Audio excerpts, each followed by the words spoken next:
All right, sorry about that. So yeah, you would disconnect that part of the hose first, right?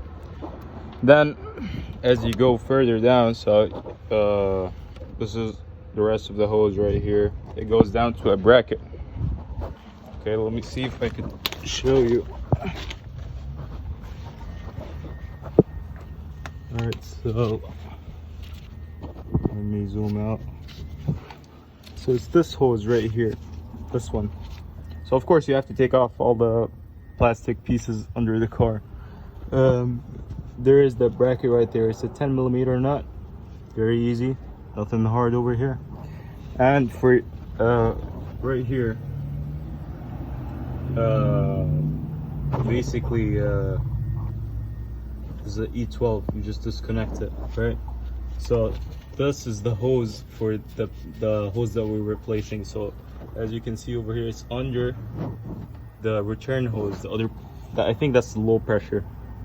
That's a return hose. And after, you can disconnect it normally, but you wouldn't be able to take it out. So this is what you do. So it's really not that hard. So this is an 18mm nut. I'm sorry, bolt. So you loosen that up. You put a wrench on top because there's a nut on top of it.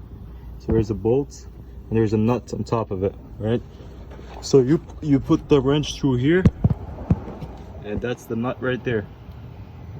You put the wrench on top and you just get an impact and loosen this one.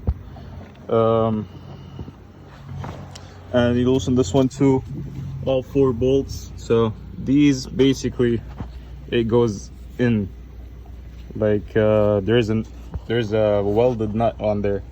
So you just put it on top and you put the bolt right there. So after you disconnect everything, you can pull down rack and pinion, right? Don't worry, nothing's gonna fall on your face. You can just pull it down a little bit, so you can take off the hose right here and pull it out from the bottom. And it's very straightforward. So, but make sure when you put it in, when you put that hose in, make sure it fully seats. Same thing when you connect it to the pump. Make sure it fully seats, and don't like the bolt right here, don't force it in.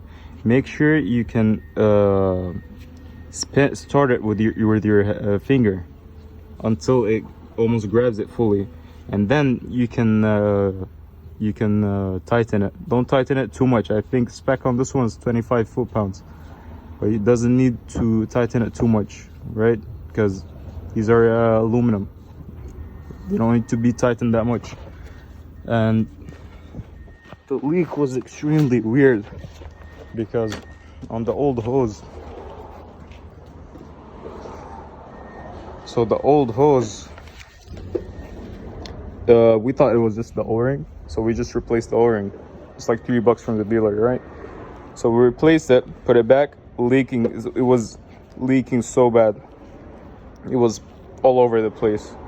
So at this point we were thinking, okay, maybe it wasn't seating in correctly. So because I was so smart, this is what I did. I got a very long extension, and basically I started hammering in so it seats in correctly. But don't do that. That's not the right way. If the O-ring doesn't fix it, you have to replace the whole line, right? There is no other way. I tried everything, and from the dealer, if you have a commercial account, this hose will be around, how much was it? If you have an account, it will be 170 something. I think list price on this one is 250. It's an expensive hose, but I don't think you should get it anywhere other than the dealer, because these fittings are very specific. Very specific. You don't want to waste all your time and then it doesn't work. But thumbs down to Mercedes for doing this piece of shit connector thingy. The old ones on, like, I think past 08s, it had fittings where it was just like a flange nut, and it was way easier. But yeah, this is how you do everything. Thank you.